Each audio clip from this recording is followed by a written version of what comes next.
안녕하십니까. 교회 소식 전해드리겠습니다. 예배드림도 힘써 주시 바랍니다. 오늘 어부의 주일이 되겠습니다. 또 다음 주일은 또 스승의 주일이 됩니다.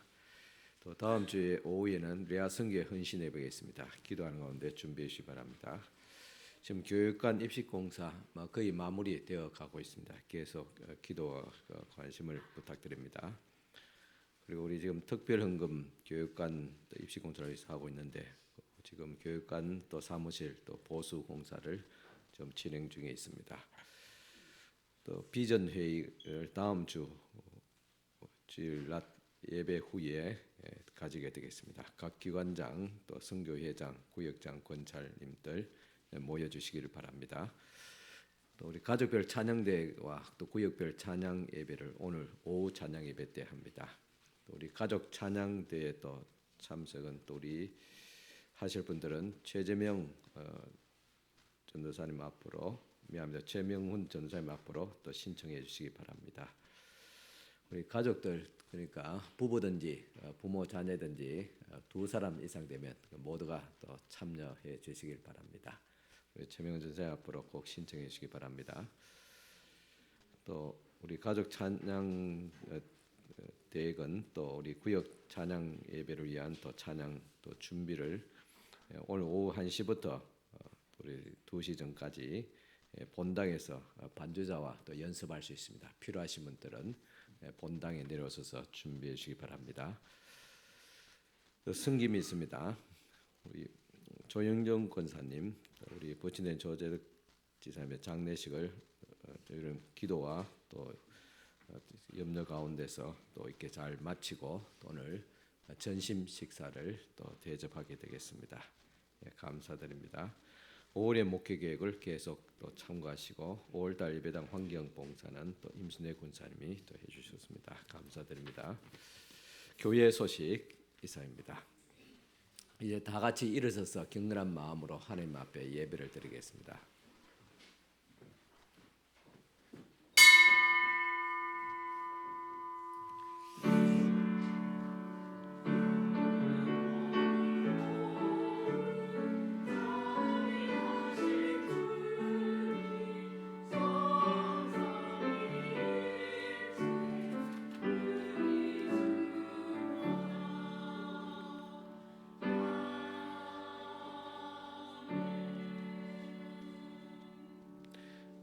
내 부모를 즐겁게 하며 너를 낳은 어미를 기쁘게 하라. 만국의 족속들아 영광과 권능을 여호와께 돌릴지어다.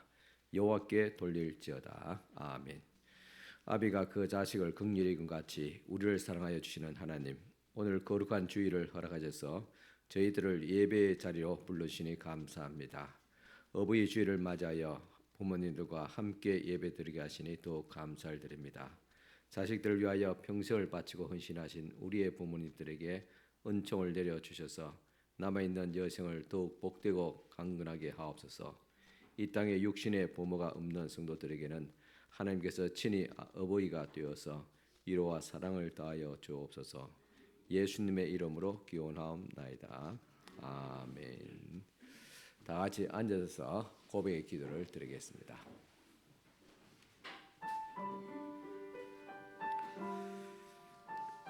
우리의 영적 아버지가 되시는 하나님, 자식을 품어주는 어부의 심정으로 우리를 맞아주시고 사랑하여 주시니 감사합니다. 그러나 저희들은 하나님의 마음을 이해하지 못하고 그릇된 길로 다니며 잘못을 행했습니다. 너는 내 아비의 교훈을 멸시하지 말고 너를 낳은 어머니를 기쁘게 하라는 말씀을 생활 속에 실천하지 못했습니다. 눈에 보이는 부모님을 섬기지 못하면서 눈에 보이지 않는 하나님을 섬기겠다고 말하는 저희들의 거짓됨을 용서하여 주옵소서. 바쁘겠다는 핑계로 물질이 없다는 이유로 저희들의 생활 속에서 부모님을 섬기는 일은 항상 뒷전으로 밀려나 있었습니다. 부모님을 공경하는 것은 하나님께서 인류를 위해 주신 첫 계명임을 잊지 않게 하셔서 이제부터 부모님을 잘 섬기며 살게 하옵소서. 예수님의 이름으로 이 고백의 기도를 드립니다. 아멘.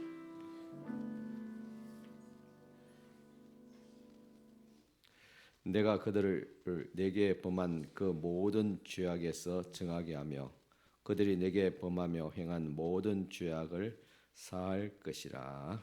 아멘. 성시교독 98번 다 같이 교독하시겠습니다. 98번 교독문입니다.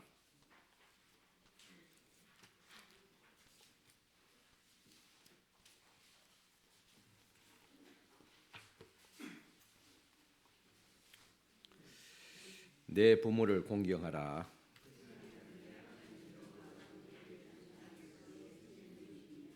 내 아들아, 내 아비의 훈계를 들으며 내 어미의 법을 떠나지 말라.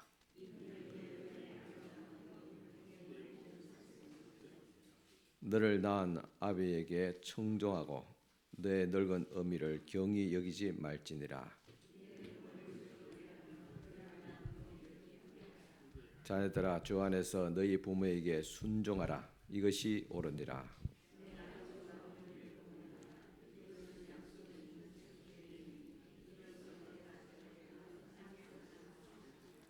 아멘. 이 시간 우리를 대표해서 김호 장로님 기도해 주시겠습니다. 거룩하시고 자비로우신 하나님, 저희들에게 은혜와 진리의 자리에 인도하여 주시옵고 찬송과 기도와 말씀으로 예배드리기 하시니 감사드립니다.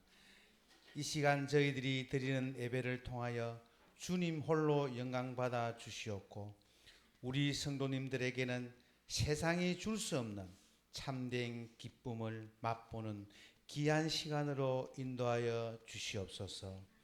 한 주간도 주님 말씀에 순종하며 산다고 했지만 육신이 연약하여 하나님의 영광을 가리웠던 저희됨을 고백합니다. 죄로 인하여 감히 주님 앞에 설 수 없는 죄인들이오나 그리스도의 은혜를 의지하며 주님 전에 나와 사오니 주님 용서하여 주시옵소서. 사랑의 주님, 아름다운 계절 가정의 달을 허락하여 주시옵고 특별히 오늘은 어버이 주일로 지키게 하시니 감사를 드립니다.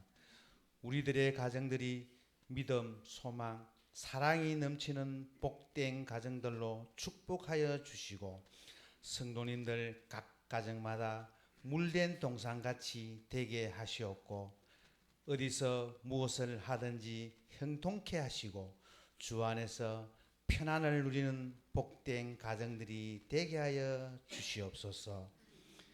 이 시간 세상에서 상한 심령들이 주님 전에 나와 사오니 오늘 목사님의 말씀 듣는 중에 참 편안을 얻게 하시고 상처받은 영혼들이 치유되는 은혜까지 있게 하시며 영육간에 병든 자들이 고침받는 귀한 시간이 되게 하여 주시옵소서. 세계는 지금 전쟁과 이상기후의 변화로 폭우, 폭염, 기근과 각종 전염병으로 지구촌에 많은 사람들이 고통과 환난 가운데 있습니다. 긍휼이 풍성하신 주님께서 이 백성들을 불쌍히 여기사 이 같은 전쟁과 재난이 일어나지 않게 하시고 고통과 환난 가운데 있는 자들의 눈물을 닦아주시고 위로하여 주시옵소서. 사랑의 주님, 생명의 말씀을 전하실 목사님, 하나님 말씀 대언하실 때에 능력 있게 하시고 우리들의 심령에 그 말씀에 힘입어 마음이 움직이고 순종할 수 있는 믿음을 주시옵소서.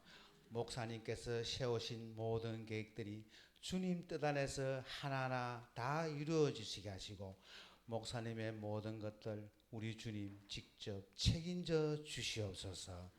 준비한 찬양을 올려드립니다. 주님 홀로 영광 받아 주시고 저희들에게는 모두에게 큰 은혜의 시간이 되게 하시고 여러 가지 모양으로 수고하시는 모든 분들의 노고를 우리 주님 기억하시고 축복하여 주시옵소서. 감사하고 이 모든 말씀 우리를 구원하신 예수 그리스도의 이름으로 기도합니다. 아멘.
우리 다 같이 찬송가 563장 들으면서 봉헌하시겠습니다. 563장 찬송가입니다.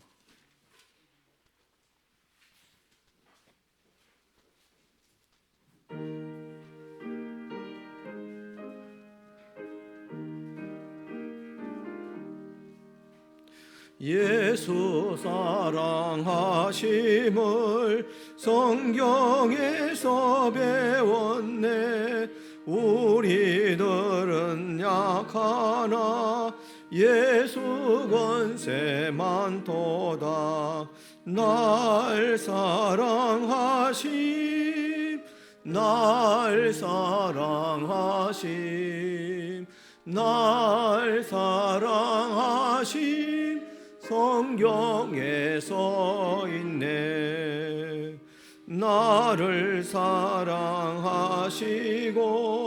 나의 죄를 다시서 오늘 문을 여시고 들어가게 하시네. 날 사랑하심, 날 사랑하심, 날 사랑하심, 성경에 써 있네. 내가 연약할수록 더욱 귀히 여기사 높은 보좌 위에서 낮은 나를 보시네. 날 사랑하심, 날 사랑하심, 날 사랑하심, 성경에 써였네. 세상 사는 동안에 나와 함께 하시고 세상 떠나가는 날 천국 가게 하소서. 날 사랑하심, 날 사랑하심, 날 사랑하심, 성경에 써였네. 아멘. 예, 봉헌 기도드리겠습니다.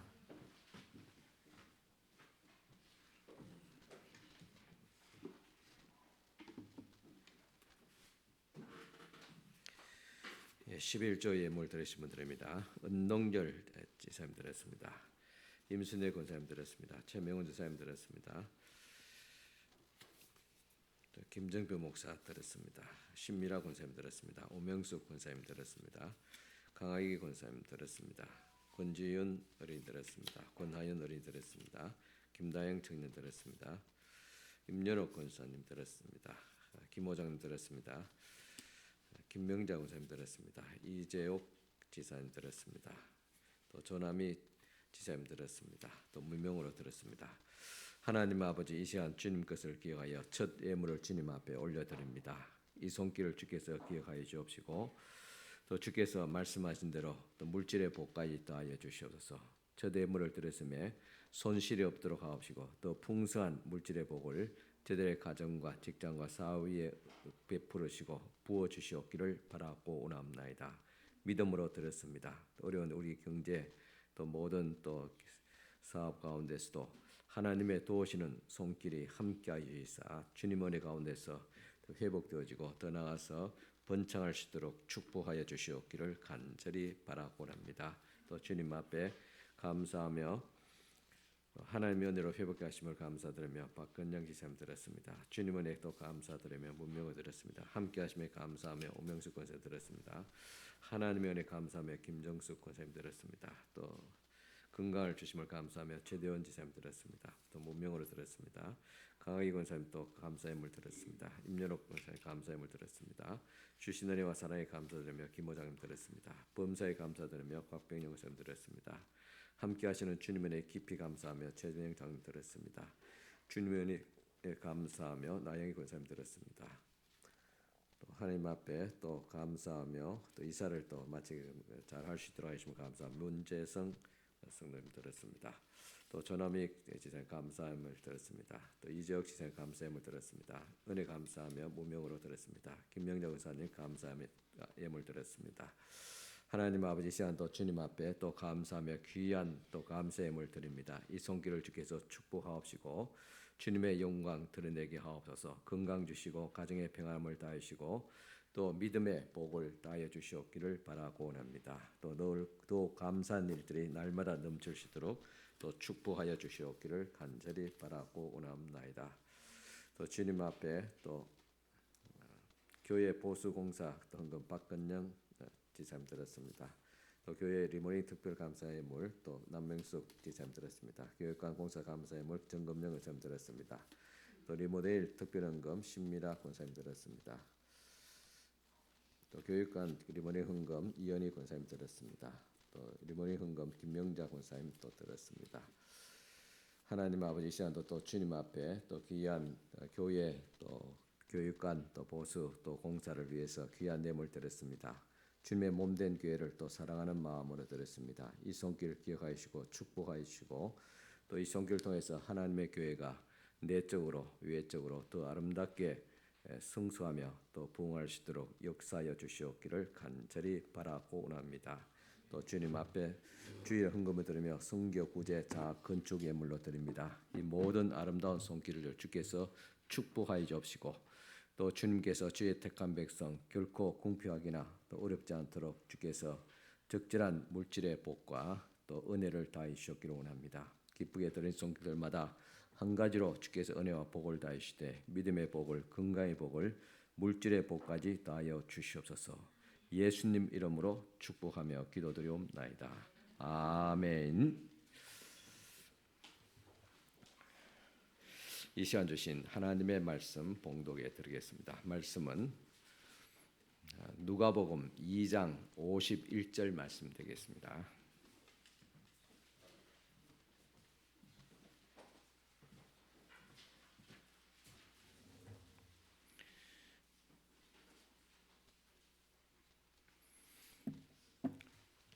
신약 성경 누가복음 2장 51절 말씀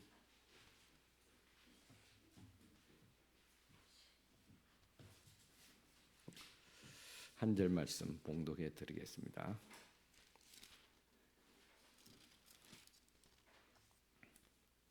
예수께서 함께 내려가사 나사렛에 이르러 순종하여 받드시더라. 그 어머니는 이 모든 말을 마음에 두니라. 아멘.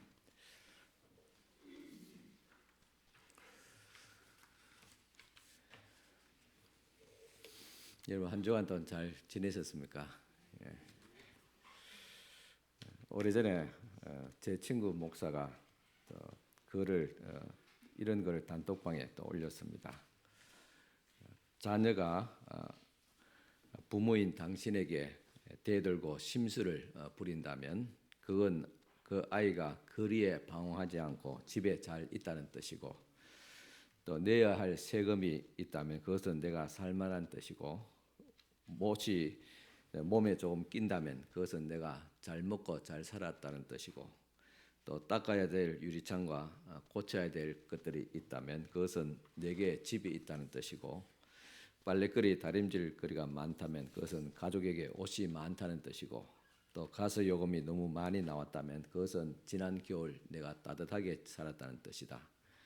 또 정부에 대한 불만의 소리가 많이 들리면 내 조국이 있다는 것이고, 언론의 자유가 있다는 뜻이고, 지하철이나 버스에서 누군가 떠드는 소리가 자꾸 귀에 거슬린다면 그것은 내가 들을 수 있다는 뜻이고, 또 주차장 맨 끝 먼 곳에 겨우 빈자리가 하나가 있다면 내가 걸을 수 있다는 것과 차까지 가지고 있다는 뜻이다. 온몸이 뻐근하고 피곤하다면 그것은 내가 열심히 일했다는 뜻이고, 이른 아침 시끄러운 자명종 소리에 깼다면 그것은 내가 살아있는 뜻이다. 오늘 하루 무언가 나를 힘들게 한다면 내가 부족한 탓이다고 생각하자. 그러면 마음이 가라앉을 것이다. 이렇게 우리가 뒤집어 생각해 보면 모두가 다 감사한 일들입니다. 그렇습니다. 생각만 바꿔도 감사할 일들이 더 많을 줄 압니다. 항상 검소하게 사는 모든 국민이 알만한 연로한 한 학자분이 있었습니다.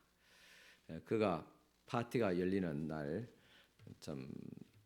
그러니까 장관이 초대하는 파티가 열리게 되는데 거기에 초대를 받았습니다. 평소대로 검소한 차림으로 집을 나섰습니다. 또 파티장에 도착한 그는 주위를 둘러봤습니다. 그 파티장은 으리으리했고 조명은 휘황찬란했습니다. 그런데 입구를 막아선 문지기가 옷이 허술하다는 이유로 통과시키지 않았습니다. 다행히 아는 사람이 말해줘서 들어갔습니다. 파티장 구석에 앉은 이 노인에게 아무도 아는 척을 하지 않았습니다. 음식도 주지 않았고 음료수도 주지 않았습니다. 그는 무안해서 그 파티장을 다시 나왔습니다. 그리고 집에 돌아가서 이제는 좋은 옷을 잘 갈아입고 다시 그 파티 장소에 갔습니다. 조금 전에 밀쳐냈던 문지기가 어서 오라고 인사를 깍듯이 합니다. 그리고 파티 장소에 들어가자마자 장관과 그리고 참석하신 모든 사람들이 다가와서 인사를 하는 것입니다. 그리고 좌석에 앉으니 고급 식사가 나오고 좋은 음료수가 나왔습니다. 그는 의자에 앉아서 옷을 벗어놓고 음식 접시를 갖다 대고 하는 말이, 양보가 이것은 내가 먹으라. 사람 보고 주는 음식이 아니라 옷을 보고 주는 음식이니까 내가 먹으라. 뭐 그랬다는 것입니다. 좀 이 연로한 학자는 이 세상이 겉만 보고 판단한 잘못된 가치관을 그런 행동을 통해서 고발하고 있었던 것입니다. 자, 우리 그리스도인들은 사람을 겉만 보고 판단해서는 안 될 줄 압니다. 믿음의 사람들은 적어도 하나님께서 보시는 것처럼 볼 수 있어야 합니다. 특히 연로하신 우리 분들을 잘 공경해야 될 줄 압니다. 자, 어른을 공경하는 뜻을 되새기는 이 어버이 주일에 우리 예수께서는 그러면 어떻게 공경했는가를 살펴보겠습니다. 우리가 예수님과 견줄 수는 없겠지요. 그렇지만 성경은 말합니다. 예수님을 본받으라 하겠습니다. 왜냐? 예수님은 이 땅에 육신을 입고 오셨기 때문에. 그래서 우리는 예수를 믿음으로 구원을 받듯이 예수님의 행함을 본받음을 통해서 구원을 완성하게 됩니다. 그런데 많은 사람이 안타깝게 예수를 믿는다 말하면서도 구원의 완성에 이르지 못한 사람들이 많습니다. 즉 예수 믿고 영접받고 구원을 받았지만 죄사함 받았지만 천국 가지 못하는 사람도 많다는 것입니다. 왜 그렇습니까? 예수를 믿었지만은 그분의 행한 것을, 그분의 뜻과 정신을 본받고 살지 않았기 때문에 그렇습니다. 그래서 우리가 효도도 부모를 공경하는 것도 역시 예수님이 모델입니다. 예수님을 본받아야 될 줄 압니다. 그리고 우리 주님의 가르침을 따라서 이 공경의 마음을 가지는 우리 성도들이 되어야 될 줄 압니다. 디모데후서 3장 1, 2제 보면 너는 이것을 알라 말세에 고통하는 때가 이르러 사람들이 자기를 사랑하며 돈을 사랑하며 자랑하며 교만하며 비방하며 부모를 거역하며 감사하지 아니하며 거룩하지 아니하며라고 기록하고 있습니다. 그래서 말세의 징조 중 하나가 자녀들이 부모를 거역한다는 것입니다. 여러분 또 자식이 너무 못되게 굴고 거역하면 말세가 가까이 왔구나 그렇게 생각해도 괜찮겠고 위로를 받을 수 있기를 바랍니다. 오늘 이 시대가 바로 그런 시대가 아닌가 생각합니다. 그래서 사람들은 이 시대가 말세다 그렇게 말합니다. 오늘 본문의 말씀은 예수님이 어린 시절에 성전에 올라가 전례를 따라 예배를 드리고 돌아온 이야기입니다. 그런데 이 여정에서 부모의 마음을 불안하게 만든 어떤 의미에서 말썽을 일으킨 내용입니다. 우리 예수님도 부모의 마음을 불안하게 한 적 있다는 말입니다. 유대인들은 해마다 유월절이 되면 12세 이상 된 남자들은 예루살렘 성전으로 갔습니다. 예수께서도 12살이 되었을 때 이 절기의 관례를 따라서 성전에 올라가서 절기를 잘 마치고 돌아갈 때 그 아이 예수님은 성전에 머물고 있었습니다. 그런데 그 부모님들은 이를 알지 못하고 의리 동행 중에 또 가족 친지 중에 예수께서 함께 있으리라고 생각하고 하룻길을 내려왔습니다. 그런데 보니까 예수가 보이지 않는 것입니다. 그래서 다시 성전으로 되돌아갔습니다. 올라가면서 사람들의 물음에서 찾아갔겠지요. 그 길이 무려 사흘 길이나 되었더라 그랬습니다. 사흘이나 자식을 찾아서 예루살렘으로 헤매고 돌아갔습니다.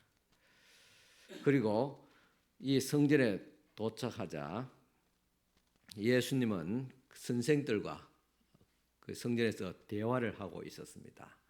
그리고 듣는 사람들이 다 예수의 지혜와 대답에 놀랍게 여겼습니다. 하지만 그 부모는 예수님의 지혜로움에는 안중도 없고 놀라며 이렇게 말합니다. 아이야, 어찌하여 우리를 이렇게 하였느냐? 보라, 너 아버지와 내가 근심하여서 너를 찾아노라. 그렇게 나무랬습니다. 참 나무랄만 하지, 그죠? 3일 동안 자식을 잃어버리고 다시 돌아가서 성전으로 그 길을 올라갔으니까. 그때 예수께서 대답하시기를 어찌하여 나를 찾으셨나이까? 내가 내 아버지 집에 있어야 할 줄을 알지 못하셨습니까? 그렇게 하니 그 부모가 예수께서 하신 그 말씀을 깨닫지 못하더라 그랬습니다. 우리는 이 이야기에서 예수님과 부모와의 이해 부족과 그리고 갈등을 엿볼 수 있습니다. 오늘날 우리 부모와 자녀의 관계도 이 갈등도 아마 서로의 또 이해 부족에서 있지 않나 그렇게 생각합니다. 우선 부모는 자식들이 눈 밖에 있으면 또 보이지 않으면 그때부터 불안한 것입니다. 젊은 부모이든 아니면 연세 드신 부모이든 마찬가지일 줄 압니다.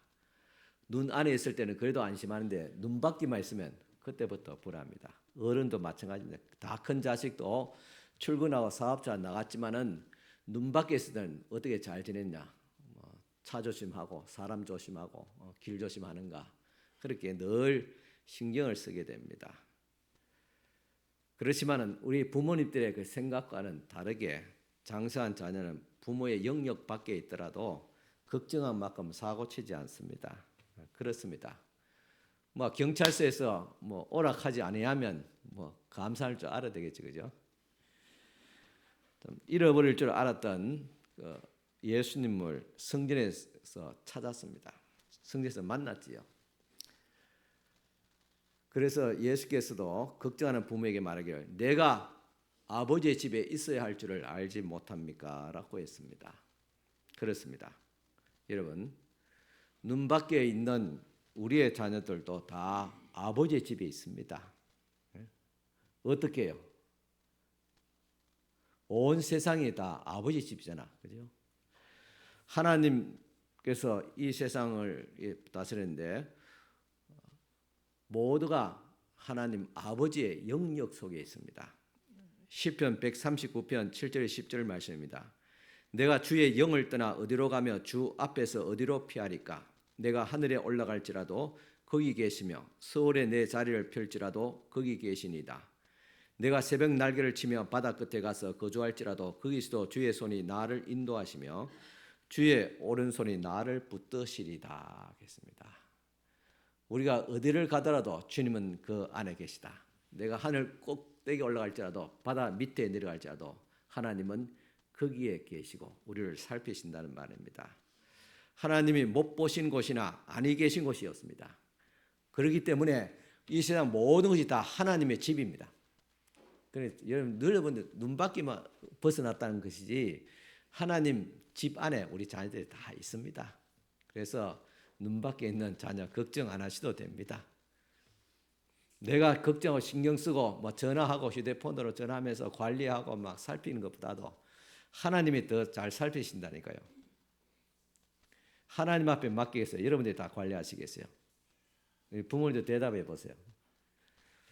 하나님께 맡겨야지, 그죠? 하나님 앞에. 그래도 우리 자녀들은 부모가 염려하지 않도록 입출입할 때 항상 부모에게 말씀드리는 게 옳습니다. 갈 때 어디 간다고 이야기하고 돌아올 때 잘 무사히 돌아왔습니다. 그리고 좀 마음에 좀 배려하는 마음이 있다면 일하는 중에도 잠시라도 부모님께 또 전화하면서 지금 내가 지금 일 잘하고 있습니다. 볼일 잘 보고 있습니다. 전화 주면 얼마나 이쁘겠어요. 그죠? 돈 드는 거 아니잖아요. 그게 관심이고 부모에 대한 공경심입니다. 오늘 잠시 뒤에 부모를 불안하게 만들었던 예수님은 집으로 돌아와서 어떻게 하셨는가를 보십시오. 성전에서 예배드리고 일상으로 돌아와서 어떻게 했는가? 누가복음 2장 51절 오늘 본문 말씀입니다. 예수께서 함께 내려가사 했습니다. 잠시 떨어서 갈등과 불안함이 있었지만은 결국은 함께 집으로 돌아갔더라. 식구는 결국은 함께 집에 머무는 것이 식구입니다. 나사렛에 이르러 순종하여 받드시더라 하겠습니다. 나사렛에서 순종하며 받드셨다는 기록이 있습니다. 그렇습니다. 부모와 자식 간의 이해 부족으로 충돌이 일어날 수도 있지만 결국은 부모도 자녀를 이해하고 사랑하고 자녀는 부모에게 순종하는 것이 아름답습니다. 예수님이 그랬습니다.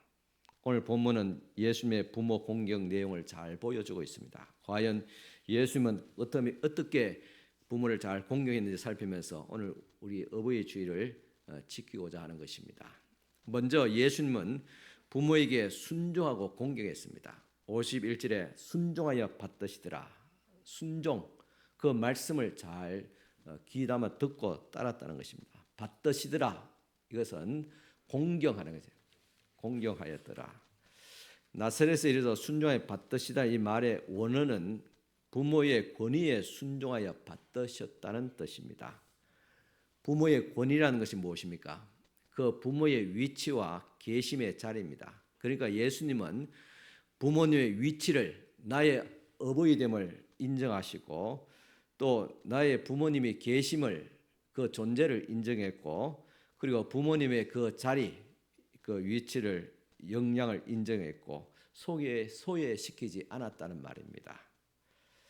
참, 인간이 이 세상에서 살면서 가장 긍정적인 자아의식을 갖기 위해서는 몇 가지 절대적인 조건인데 그 첫 번째 요소가 존중감이고 소속감입니다. 다시 말해서 내가 속한 이곳에서 나를 받아들이고 있는가? 내 교회에서, 그죠? 나의 존재를 인정하고 받아들이고 있는가? 그 소속감입니다. 그래서 우리 구역 권찰님들은 교인들을 잘 살펴야 됩니다. 저도 예배 전에 보면 여러분들 다 살핍니다. 누가 왔는가 이래 다 살피고 그 사람을 존중하고 그 위치를 귀하게 여기는 것, 이것이 소속감이고 자아의식을 가지게 하는 것입니다. 그리고 내 아내에게, 내 남편에게, 내 친구에게, 내 직장 상사에게, 내 주변에 있는 사람에게 내가 속한 공동체에서 내가 받아들여지고 있는가라는 것입니다. 받아들여지고 있다는 그러면 살맛이 있겠지만은 그 대답이 아니요라면 그 사람은 아마 견디기 어려운 그런 고독을 경험하게 될 것입니다. 예수님은 부모님을 받아들였습니다. 부모님으로 인정하고 순종함으로써 부모에게 존중감을 가질 수 있도록 공경했습니다. 경로의 신앙은 바로 어르신들이 부모로서의 존중감을 가질 수 있도록 그 자리를 인정하는 것부터 시작됩니다. 부모를 하나님의 형상으로 인정해드리고 노인들도 소중한 본으로 인정해드리는 그런 우리 성도들이 될 수 있기를 바랍니다. 이번에 우리가 교육관 공사했습니다. 제일 첫 번째 목적이 입식이고, 그래 앉아서 자식이 앉아서 식사하는 것이 너무 힘드니까, 그죠? 그래서 입식으로 했습니다. 저도 수년 전만 하더라도, 아니 작년만 하더라도 뭐 앉아 먹는 게 좋다. 그래 저도 늘 앉아서 먹는 버릇이 있습니다. 기도할 때 꿇어 앉아서 기도하는 버릇이 있고. 근데 요즘 보니까 앉아고 일어서는 게 좀 힘들어져요. 그래 멍을 탁 잡고 이렇게 일어서야 되고, 그렇게 이게 나이가 든다는 게 이런 거구나. 연세 드신 분들이 일어서고 앉는 것이 바닥에서 그런 것이 참 힘들겠다, 그런 생각 듭니다. 그래서 지금 교육관에 보시면 다 입식으로 다 바꿨습니다. 물론 자식도 그대로 사용하지만은 앉아서 바닥에서 앉고 일어서기 불편하신 분들은 옆에 입식 자리가 다 있습니다. 거기서 앉아서 또 오늘부터 식사할 수 있기를 바랍니다.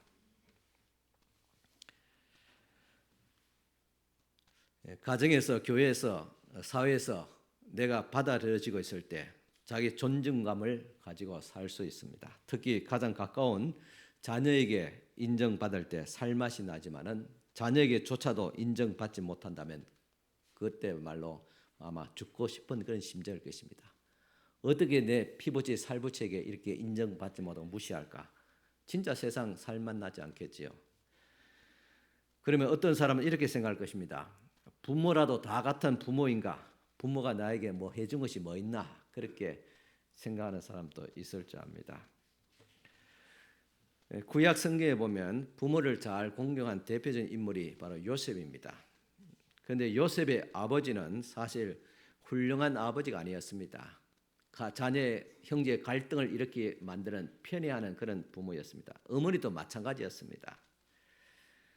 그래서 자식들을 편애하게 만들어서 형제간에 불화하게 만들었습니다. 그러나 아들 요셉은 한결같이 부모님을 공경했습니다. 뿐만 아니라 자신을 죽이려고 하고 애굽으로 가는 상인에게 노예로 팔아버렸던 원수 같은 그 형제들도 용서하고 형제로서 한결같이 대합니다. 그래서 하나님께서 우리의 생명을 구원하시려고 나를 먼저 이곳에 보내셔서 준비하게 하신 것입니다라고 그 형제들에게 삶의 주권자가 하나님이신 것을 그렇게 인정했던 것입니다. 그리고 애굽에서 하관하지 말라는 아버지의 야곱의 말을 대해서 요셉은 이렇게 말합니다. 내가 아버지의 말씀대로 행하리다 하고 있습니다. 이것이 요셉의 삶을 지배했던 원리였습니다. 내가 아버지의 말씀대로 행하리다. 창세기 47장 30절 말씀입니다. 이처럼 아버지의 말씀대로 살아감으로써 해서 칭찬받는 우리 자녀고 또 우리 성도들이 될 수 있기를 바랍니다. 하나님 아버지도 제일 기뻐하신 것이 무엇일까? 아버지의 말씀대로 행하겠습니다 라는 말이 아니겠습니까? 예수님도 제일 기뻐했던 제자들의 모습은 뭔가 하면 주님의 말씀대로 내가 행하리다. 내 생각은 물론 그렇지 않지만은 주께서 말씀하시니 말씀대로 한번 해보겠습니다. 그것이 제자 베드로의 말이었잖아요. 어부의 상식으로는 도무지 저 깊은 곳에 지금 이 시간대 물고기가 없는 그런 시간, 없는 장소이지만은 스승께서 주님께서 말씀하시니 내가 주의 말씀대로 해보겠습니다. 그럴 때 기적이 일어났습니다. 오늘 제일 이쁜 자녀가 어떤 자녀인가? 부모님의 말씀대로, 아버지의 말씀대로, 어머니의 말씀대로 행하리다. 물론 부모의 요구가 다 맞지 않지요. 이 시대의 현실 감각도 떨어지고 맞지 않습니다. 그렇지만 일단 말이라도 아버지의 말씀대로 어머니 말씀 내가 해보겠습니다. 그럼 나중에 안 되면 할 수 없는 거잖아요. 해보니까 참 어렵습니다. 그렇게 나중에 이야기하면 되잖아요. 그런데 그 앞에 딱 대놓고 틀렸어요. 아니에요. 그렇게 못된 그런 대답하면 부모의 마음이 그렇게 상하는 것입니다. 우리 하나님도 마찬가지예요. 하나님 마음이 우리 부모님 똑같습니다. 하나님께서 어떤 성도를 기뻐하실까? 아버지의 말씀대로 내가 살아보겠습니다. 아버지의 말씀대로 행하겠습니다. 이것이 우리의 천부 되신 하나님 아버지의 최고의 효도입니다. 여러분들, 하나님께 여러분 뭐 해드리겠어요? 뭐 잘해가지고 하나님께 효도하겠어요? 모든 것이 다 하나님 것인데 여러분 부모님을 얼마나 잘 효도하겠어요? 얼마나 뭐 어떤 관광도 시켜도 만든 것 대접한다 그랬지요. 그 한계가 있습니다.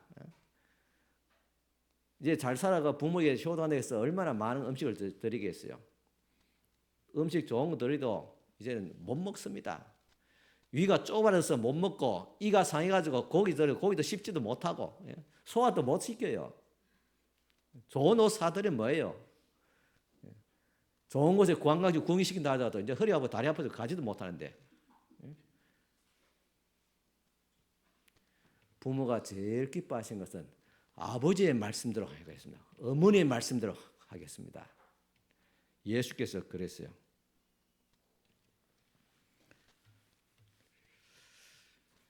이처럼 어버이의 말씀대로 살아감을 통해서 우리 칭찬받는 우리 성도 또 자녀들이 될 수 있기를 바랍니다.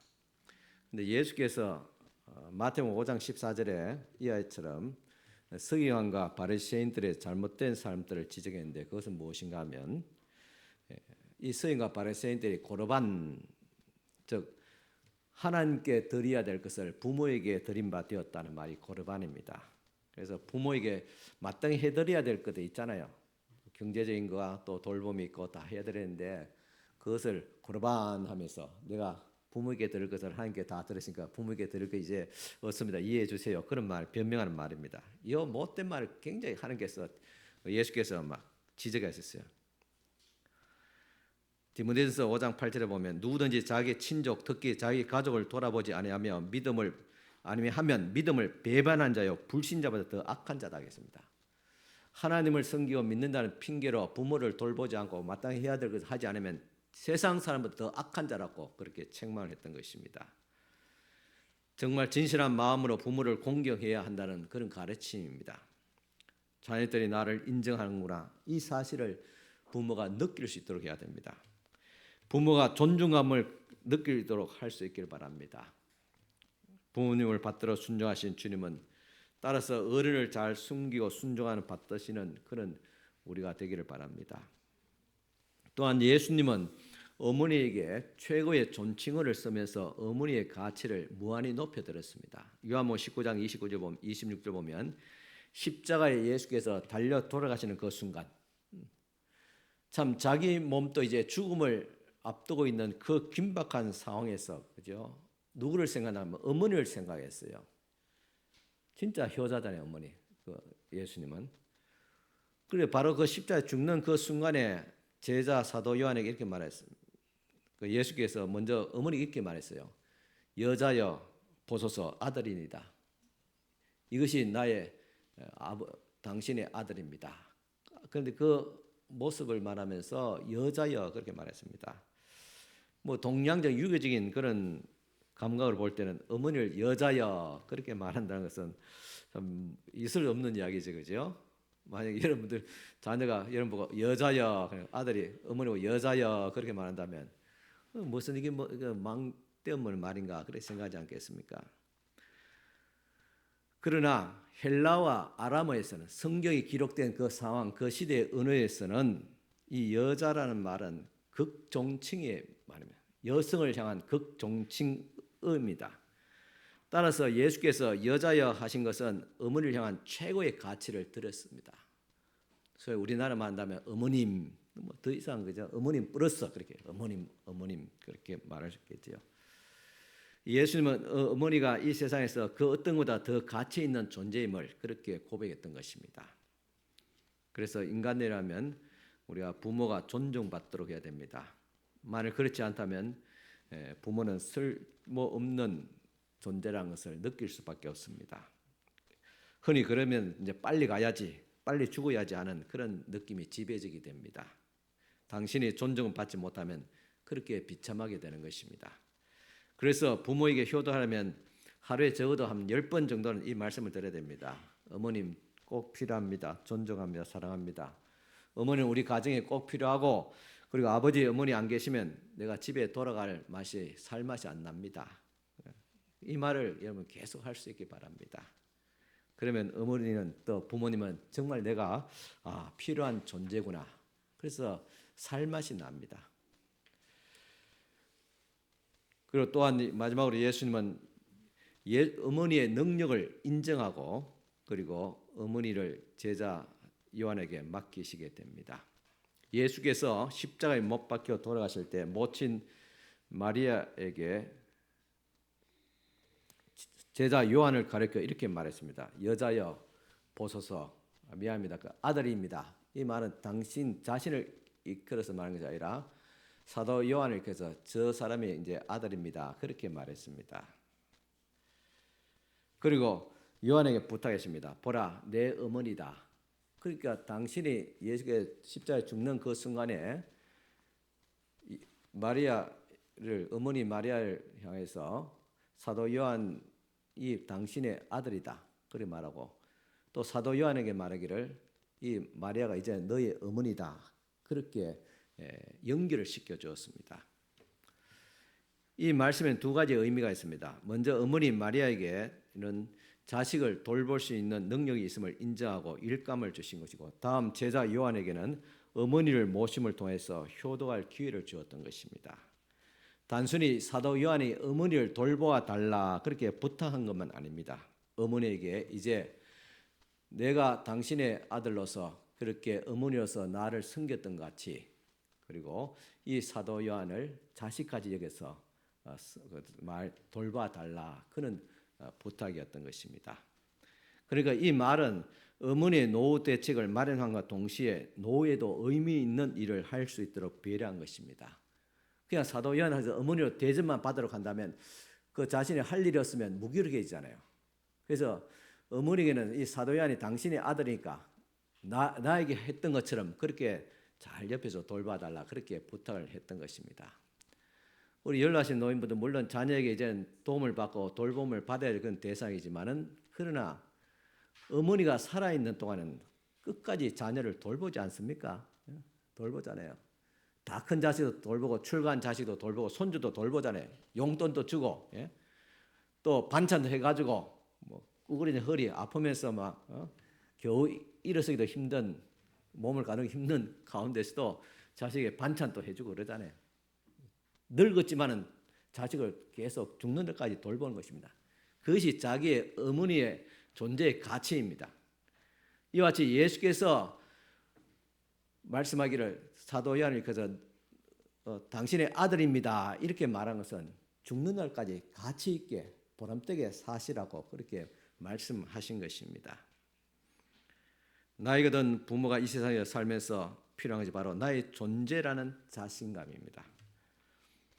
그러니까 여자의 보소서 아들입니다. 아들이 생겼으니까 하실 일이 있습니까? 있습니다. 그만큼 어머니는 가치 있는 존재입니다. 이 고백을 십자가에서 하신 것입니다. 내가 뭔가 할 수 있다. 내게 능력이 있다.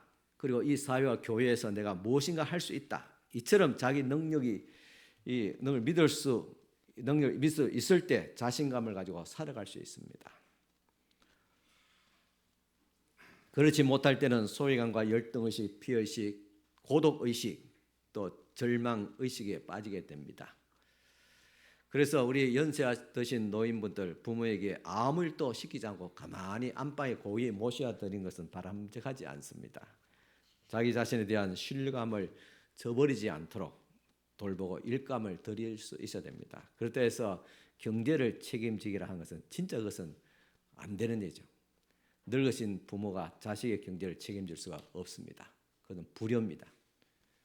그렇지만은 자녀를 위해서 배려하는 그런 마음, 섬기고 돌보는 그런 마음들은 가질 수 있도록 하는 것이 효도입니다. 창조적인 삶을 개발할 수 있도록 도와드려야 됩니다. 78세 메가드 장군은 이렇게 말했습니다. 오래 살았다는 이유만으로 늙는 것이 아니다. 사람이 늙는 이유는 자신의 꿈을 잃어버렸기 때문이다. 사람이 나이가 들면 얼굴에 주름이 생기는 것은 당연한 것이고 그러나 미래에 대한 꿈을 버리면 마음의 주름살이 생길 것이라고 말했습니다. 그리고 유명한 작가 해밍웨이는 잘 알 것입니다. 그분은 여러 작품 중에서 가장 대표적인 작품 여러분 기억하실 줄 압니다. 노인과 바다입니다. 이 소설로 그는 퓰리처상과 노벨상을 함께 탔습니다. 이 작품의 내용은 그 소설 이름에 그대로 드러나 있습니다. 노인과 바다입니다. 이름 노인과 바다, 그냥 아무 생각 없으면 참 서정적이다 그렇게 느끼겠지만 가만히 생각해 보세요. 노인과 바다가 어울리는 단어입니까? 노인이 바다로 갔다. 어울리지 않지요. 바다는 위험하잖아요. 위험한 그 현장에 노인이 갔다는 그것은 어울리지 않습니다. 노인이 경제의 책임을 지고 자녀들 위해서 노동의 현장을 갔다. 그것은 어울리지 않습니다. 바다는 엄청난 험한 곳이기 때문에 노인에게 어울리지 않는 곳입니다. 노인은 이미 인생의 항해를 다 마치고 바다를 떠난 사람입니다. 이는 노인의 삶의 치열한 현장에서 은퇴하고 이제는 쉬어야 될 때 아닙니까? 그런데 노인이 돼서 쉬지 못하고 다시 치열한 삶의 현장으로 가서 일을 해야 되는 현실, 이것이 바로 노인과 바다입니다. 노인은 바다에서 사투 끝에 큰 물고기를 잡습니다. 그 줄로 이렇게 물고기를 막 사투를 벌다 보니까 손에 막 까져서 피가 막 납니다. 그런데 이 끝에 사투 끝에 큰 물고기를 잡았습니다. 그런데 그 잡은 성취감도 잠시뿐 물고기를 배에 묶어서 육지로 돌아온 길에 상어떼들이 달려들어서 다 물어뜯습니다. 항구에 도착했을 때는 앙상한 뼈만 남아 있었습니다. 하지만 노인은 지쳐서 깊은 잠에 들게 되고 또 다른 꿈을 꾸게 됩니다. 이 소설에는 노인의 독백이 많이 나옵니다. 독백은 노인의 심리를 극적으로 표현하는 그런 방법입니다. 그러면서 노인의 삶에서 인내와 용기를 그려내고 있습니다. 주인공 노인의 이름은 산티아고입니다. 그는 자기의 신조 하나를 만들어냅니다. 인간은 패배하게 만들어져 있지 않다. 인간은 비록 죽음을 당할지언정 결코 패배하지 않는다. 해밍웨이는 이 외로운 노인을 통해서 이른바 치열한 삶의 현장에서 잃어버린 인내심 그리고 용기, 희망을 되찾고자 하는 그런 부르짖음이 있습니다. 사도 바울은 이렇게 말합니다. 고린도후서 4장 16절에 그러므로 우리가 낙심하지 아니하노니 겉사람은 후패하나 우리의 속은 날로 새롭도다 했습니다. 그는 이렇게 간증합니다. 자, 몸은 늙는 것이지 그러나 정신과 영혼이 늙는 것이 아니라는 말입니다. 또 빌립보서 3장 13절에 14절 이렇게 말씀하고 있습니다. 형제들아 나는 아직 내가 잡은 줄로 여기지 아니하고 오직 한 일 즉 뒤에 있는 것은 잊어버리고 앞에 있는 것을 잡으려고 표대를 향하여 그리스도 예수 안에서 하나님이 위에서 부르신 부름의 사랑을 위하여 쫓아가노라 하겠습니다. 내가 잡은 줄로 다 여기지 않지만 그러나 내가 앞에 있는 표대를 향해서 끝까지 달려간다 그랬습니다. 아직도 잡을 것이 남아있음을 알고 앞을 향해서 나아가는 정신, 곧 이것이 속사람을 새롭게 날마다 만드는 젊은이가 되는 것입니다. 오늘 우리의 삶도 참 젊은 삶이 늙은 삶이든 나이가 들고 세월이 지나면 다 늙게 됩니다. 남의 일은 아니지요. 늙더라도 의미 있게 살아가야 되겠지요. 우리 교회도 오늘날 모든 한국교회도 마찬가지지만 고령화되어져 가고 있습니다. 젊은이들은 그렇게 많지 않고 자꾸 늙은이들은 이제 세상을 떠나고 그렇게 되죠. 노동의 어떤 힘도 잃어버리고 그렇지만은 우리가 살아있는 동안 그죠? 그래도 하나님의 전에 나올 수 있는 건강이 있다면 주님 앞에 나서 예배하고 또 여러분들이 참 내가 형편에서 힘난 대로 우리가 열심히 기도하고 또 섬길 수가 있습니다. 잠언서 16장 32절에 보면 백발은 영화의 멸관이다 그랬습니다. 백발 이것은 노인의 상징입니다. 그러나 이것을 늙는 것을 후회하고 아쉬워하고 추하게 생각이 아니라 멸류관이다. 그만큼 세월을 잘 살았으니까요. 열심히 살았잖아요. 하나님의 몸된 교회를 위해서 열심히 섬기고 그죠? 또 나라와 국가를 위해서 이러면 살았잖아요. 또 자녀들을 위해서 열심히 살았잖아요. 그렇게 늙은데 그 늙음이 왜 부끄럽습니까? 백발이 왜 부끄러워요? 자랑스럽게 여겨야 되지 않습니까? 저도 머리에 염색만 하면 지금보다 10년 더 젊어 보일 거예요. 그러면 염색 안 합니다. 뭐 귀찮아서 그렇고 돈 들어서 그렇고 해로워서 그렇고 그것보다도 면류관이라 그런데 면류관 그대로 이고 살아야 되겠죠. 백발에 대한 우리들의 선입관은 부정적입니다. 과거 우리 부모님들도 보면 참 그 염색을 합니다. 미장원이 하겠지만 집에서도 많이 했지요. 왜 그러냐? 그러면 저는 취해 보여서 그렇다 그런 말합니다. 또 머리에 휘면 푸대접 받는다 그런 생각들을 가지고 있기 때문에 그렇습니다. 하지만 그렇지 않습니다. 또 하나님의 말씀은 백발은 영광이다. 우리의 늙음을 자랑스럽게 여겨야 할 줄 압니다. 그렇다 해서 여러분 하시는 분 연습 그대로 하세요. 안 하면 다음 주 한 달만 여기다 머리가 다 하얗게 될 거네.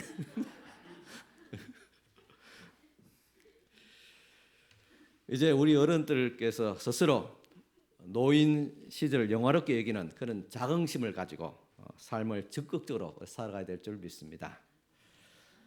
지미 카터 전 미국 대통령은 대통령 시절보다 은퇴한 후에 더 존경받는 그런 인물이 되었습니다. 왜 그럴까요? 현직에서 물러나서 더 훌륭한 일을 많이 했기 때문에 그렇습니다.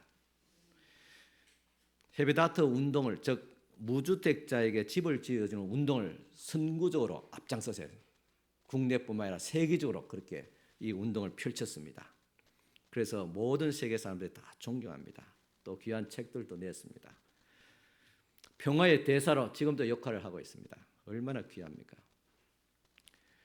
노인 문제의 해결책은 다른 사람에게 해주는 것이 아니라 스스로 이와 같이 자긍심을 가지고 창조적인 일을 해나가고 하는 그런 의지에서 생겨날 수 있습니다. 자녀들과 젊은이들에게 효를 가르쳐서 노인의 문제를 해결하라고 하는 것도 한계가 있을 줄 압니다. 그래서 우리들 스스로 힘을 가져야 됩니다. 오늘 우리 교회도 지금 연세 드신 분들 많습니다. 스스로 힘을 가져야 돼요. 어쩔 수 없이 교회는 젊은 사람들 자꾸 빠져나오고 노인들만 남게 됩니다. 우리도 서구의 교회들 닮아갈 수 있어요. 그렇지만 우리의 힘을 가져야 되잖아요. 우리가 할 수 있는 대로 창의적인 능력을 가지고 하나님의 교회를 우리가 이루어가야 될 줄 압니다. 모세는 80의 민족을 이끌고 출애굽을 했습니다. 그리고 하나님의 성전에서 늘 떠나지 않고 늘 기도했던 안나 여선지자는 84세에 예수 그리스도 메시아의 오심을 그 기도하는 가운데서 그것을 직접 보고 예수님을 만나는 그런 기적을 체험했습니다. 갈렙은 85세에 헤브론을 얻었고 사도 요한은 90세에 요한계시록을 기록했습니다. 아브라함은 100세에 하나님께서 약속하신 아들 이삭을 가슴에 안을 수 있었습니다. 그리고 샌더스 대령은 66세에 켄터키 프라이드 치킨이라는 사업을 시작했습니다. 66세에 세계적인 치킨 사업을 시작했어요. 레이건 대통령은 70세에 미국의 대통령이 되었고 김대중 씨는 70세에 넘어서 대통령이 되었습니다. 괴테는 80세에 파우스트라는 소설을 완성했고 그리고 지난 주간 우리 노예에서 말씀 사경회를 했는데 강사로 오신 이영길 목사님은 나이가 85세입니다. 뭐 놀라지 않네요. 85세 안방에 가만히 있고 있어야 될 나이인데 85세에 강사를 했다네요. 우리 동남내에 뭐 교회 수십교회 연합대 강사를 했다니까요. 우리 교회 우리 노예 교회뿐만 아니라 지금 또 우리 국내와 세계에 좀 말씀 사경회 말씀 강사로 지금도 다니고 있어요. 그러면 우리 어르신들도 아직도 우리가 창조할 수 있는 창조적인 그런 계절임을 깨닫고 우리가 힘있게 살아가는 우리 성도가 될 수 있게 바랍니다. 이제 나이가 내가 은퇴했네 뭐 옛날에 많이 일을 했는데 젊은 것들이 해야지. 그건 창조적인 생각 아닙니다. 현직에서 70세 했던 그런 행정적인 그런 은퇴지 하나님 앞에 은퇴가 어디 있어요? 주님 앞에 부름받는 날이 그때 은퇴지. 끝까지 해야 되면 힘 닿는 대로 주님 주신 기회대로 사명대로 감당할 수 있기를 바랍니다. 요한은 예수께서 부탁하신 대로 예수님의 어머니를 자기의 어머니로 한평생 섬겼습니다. 그러므로 그는 섬김을 통해서 어떻게 생각하면 좀 마음의 갈등도 있었겠지요. 다른 제자들은 다 한가닥 다 했잖아요. 같이 예수님의 12사도 가운데서 다른 제자들은 다 참 내노라 하는 어떤 사역을 하면서 했는데 이 사도 요한은 예수님의 어머니를 모시라니까 그 어머니를 모시면서 20년 30년 동안 그렇게 한 곳에 에베소 교회를 그래도 목회는 했지 하면서 머물러 있었습니다. 자기 기량을 충분히 펼치지 못할 수도 있었어요. 그런데 그 가운데서 하나님의 참 은혜와 놀라운 섭리가 있었습니다. 이 사도 요한은 원래 성질이 불 같았습니다. 소위 말해 역 같았어요. 성질이 예수님의 제자로 부름받아서 그렇지 얼마나 성질이 불 같으면 우리의 아들이라고 별명을 지어줬겠어요. 천둥 벼락 같은 그런 성품이었습니다. 그런 사람 있잖아요. 뭐 확 화내고 막 무조건 막 화부터 뭐 질러놓고 보잖아요. 자수정은 물어보지도 않고 막 참 잔인한 사람이었습니다. 예수와 함께 사마리아 땅을 지날 때 그 동네 사람들이 예수님을 영접하지 않자 뭐라고 했는가 하면 하늘에서 벼락이 막 불이 떨어져서 이 동네를 깡그리 불살라 버리자고. 예수는 할 수 있잖아. 그렇게 말하는 그 요한, 이 사도 요한이 그런데 사랑의 사도가 되었어요. 그래서 요한 1, 2, 3, 4서 사랑의 서신입니다. 어떻게 이렇게 변화되었을까? 성령 받아서 은혜 받아서 뭐 그렇게 쉽게 말할 수 있습니다. 그렇지만 아닙니다. 예수님의 말씀하신 부탁하는 어머니를 모심을 통해서 그렇게 된 거예요. 20년 30년 동안 남의 어머니를 자기 어머니같이 모심을 통해서 그 마음이 겸손해지고 갈고 닦고 성숙되고 그렇게 된 겁니다. 예수님의 말씀대로 요한은 마리아를 친어머니같이 모셨습니다. 인격도 성숙되어지고 불같은 성질도 다 죽게 되고 사랑의 사도가 되었고 또 예수님의 어머니 마리아를 잘 모심을 통해서 축복을 받습니다. 그가 몇 세까지 살아가면 90세까지 예수님의 12제자 중에서 최고 장수했습니다. 물론 다 명대로 살았는 제자도 없지요. 다 순교했죠. 그러나 사도 요한은 살아있는 순교자 그래 말하지만 남의 타에서 죽질 않았어요. 자기 명을 다 하고 이렇게 90세까지 살았습니다. 출애굽기 20장 12절에 보면 내 부모를 공경하라. 그리하면 내 하나님 여호와가 내게 준 땅에서 내 생명이 길리라 하겠습니다. 내 부모를 공경하면 이 땅에서 축복받는 것이고 또 그 축복 중에 중요한 것은 물질의 복도 있지만은 건강의 복을 받는다 하겠습니다. 저는 확인하고 있어요. 우리 성도님 가운데서 보면 90세, 100세까지 되신 분들 있잖아요. 그런 분들 보면 자녀들 보면 미안하지만은 하나같이 효자입니다. 효부고 며느리도 효부고 아들도 효자고 그래 오래 사는 겁니다. 그렇다 해서 일찍 돌아와서 내가 부르짖다 그렇게 자책감 가질 필요 없습니다. 뭐 병들고 죽을 수 있겠지요. 그렇지만은 우리가 장수하는 것은 바로 효부가 장수합니다. 왜냐 그 마음이 순하고 아름답기 때문에 그렇습니다. 사도 요한도 90세가 넘게 장수했습니다. 말씀대로 되었습니다. 특히 에베소에 가면 예수님의 어머니 마리아의 집에 있는데 그 옆에 요한 기념교회 에베소 교회도 서 있다고 합니다. 이는 요한이 60세에 에베소에 가서 목회를 하면서 마리아가 세상을 떠나기까지 30년 동안 무려 그곳에서 20년 30년 동안 모시고 살았기 때문에 그것을 기리기 위해서 마리아 교회 옆에 또한 사도 요한 교회도 그렇게 세워져 있습니다. 이처럼 집안에서 우리가 할머니, 어머니를 모시는 것은 참 복입니다. 첫째는 어르신을 기쁘게 하시는 것이고 둘째는 자신들의 건강과 물질의 복을 받는 것이고 셋째는 또 내 자녀들이 내가 부모님에게 하는 것을 보고 똑같이 따라하기 때문에 그렇습니다. 효는 말로 하는 것이 아닙니다. 부모가 직접 행동하는 것을 통해서 자녀가 본받게 됩니다. 또 부모의 공경은 신앙적 의미가 있습니다. 우리는 보이지 않는 하나님을 믿고 경외한다고 하지만 막상 하나님을 어떻게 경외하고 있어? 보이지 않는 하나님을 어떻게 주님 대접해 드리시고 그분을 공경한다 말하시고 해서 주님 앞에 나와서 기도, 하나님 공경합니다, 경외합니다, 사랑합니다 하면 그 음성을 하나님께서 물론 들을 게요. 그렇지만 우리가 내가 눈에 보이는 같이, 그죠? 부모 자식까지 보이는 같이 내가 부모님을 내 공경과 사랑합니다 하면 그 부모의 반응이 오잖아. 마음이 기쁘고, 그죠? 그래 고맙다. 근데 하나님 앞에 기도할 때 그런 반응을 여러분 느끼고 있습니까? 뭐 일부 신비하게 진짜 신앙이 깊고 그런 사람들은 느낄 수도 있을 거예요. 그렇지만 대부분 다 그렇지 못합니다. 그래서 하나님께서 부모를 공경하는 것을 기회와 그런 여건을 주님께서 마련해 주신데, 그래서 우리 육신의 부모를 주신 것입니다. 우리는 육신의 부모를 공경함을 통해서 하나님을 공경하는 것을 알게 됩니다. 육신의 부모를 존경함을 통해서 하나님을 존경하는 것을 알게 됩니다. 하나님은 이 땅에 하나님의 대리자로 부모를 주셨습니다. 그래서 자녀된 우리들은 부모를 볼 때 육신을 낳아준 단순한 그런 혈육의 관계 이상을 봐야 됩니다. 신앙적 관계입니다. 우리의 부모를 통해서 우리는 하나님을 볼 수 있어야 됩니다. 내 부모를 공경하면서 하나님을 공경할 수 있어야 됩니다. 내 부모에게 순종함을 통해서 하나님께 순종함을 보여줘야 됩니다. 보이는 육신의 부모도 공경하지 않고 순종하지 않고 막대하면서 하나님의 성전에서 거룩 하나님 아버지께 찬송하며 예배할 때 하나님께서 어떻게 보시겠어요? 이 위선자야. 내 보이는 부모에게 먼저 공경하고 순종해야지. 그렇게 말씀하실 것입니다. 저는 확신합니다. 우리는 살아있는 부모를 통해서 하나님을 공경하는 기회를 주어집니다.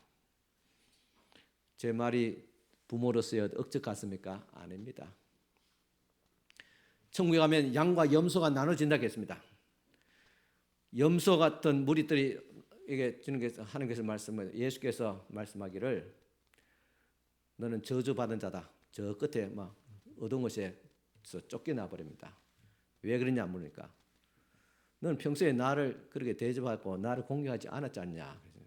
내가 언제 우리가 주님을 알고 주님께 대접하지 않고 주님을 섬기지 않고 주님을 돌보지 않았습니까? 너가 이 땅에서 가난하고 연약한 사람들, 즉 사람들에게 행한 것이 바로 나에게 행한 것이다. 사람에게 행하지 않으면 나에게 행하지 않는 것이다. 그게 부모건 형제건 성도이건 주위의 이웃 어려운 사람이건 다 마찬가지입니다. 그런데 양들이 같은 성도들이 말하기를 나와 함께 영원토록 복을 받을 자다. 나를 왜냐하면 나를 그렇게 섬겼기 때문이다. 우리가 언제 주님을 섬겼습니까? 말할 때 너가 가난한 자를 돌봐줬고 어려운 사람을 위로해줬고 내 부모를 공경했고 그죠? 스승을 잘 공경과 받들었고 그래서 복받을 자다 말씀합니다. 마찬가지입니다. 부모 공경은 바로 하나님 공경인 것입니다. 또한 우리는 하나님의 사랑을 우리는 말로만 들었지 또 실제를 모릅니다.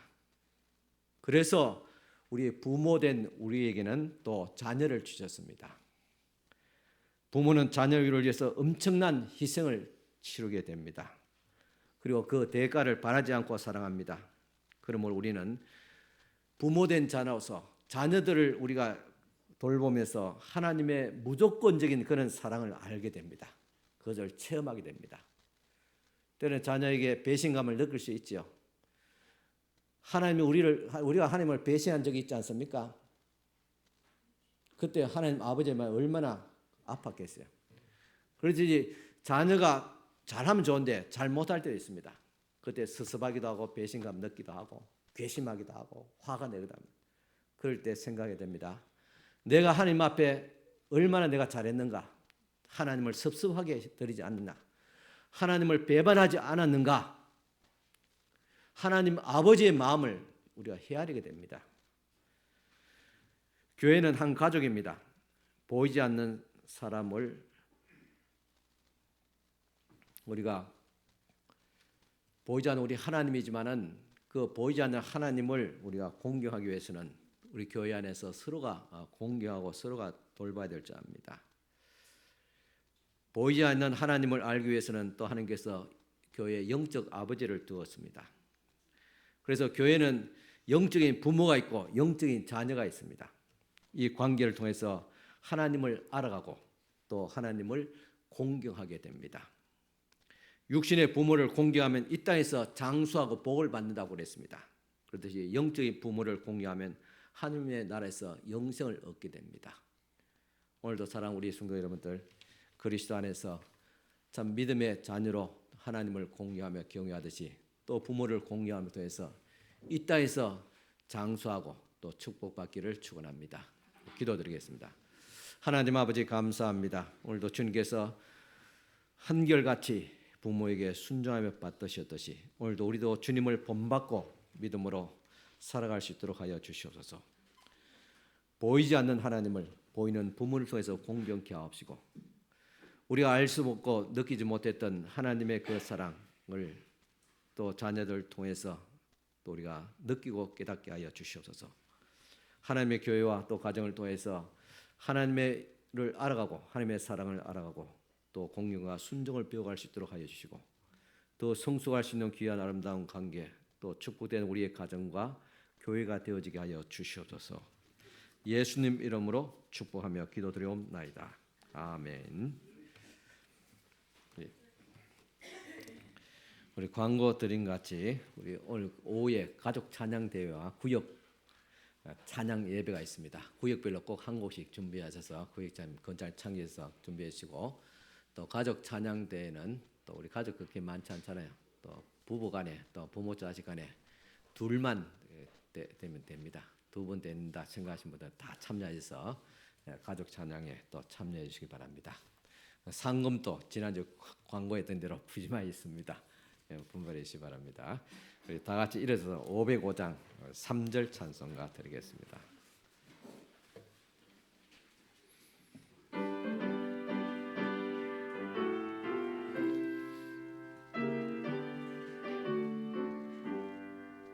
온 세상 위하여 주 은혜 임하니 주 예수 이름 힘입어 이 복음 전하자. 먼 곳에 나가서 전하지 못해도 나 어느 곳에 있던지 널 기도 힘쓰리. 전하고 기도에 매일 정인되리라. 세상 모든 사람 다 듣고 그 사랑 알도록. 아멘. 축복 기도 드리겠습니다. 지금은 우리 주님 예수 그리스도의 은혜와 하나님의 크신 사랑과 성령님의 감화교통 충만하신 은총이 오늘도 주님 앞에 나와서 예배하고 돌아온 사랑하는 모든 우리 성도들과 가족과 교회와 이 나라 민족 위에 지금부터 영원토록 함께 있을지어다. 아멘.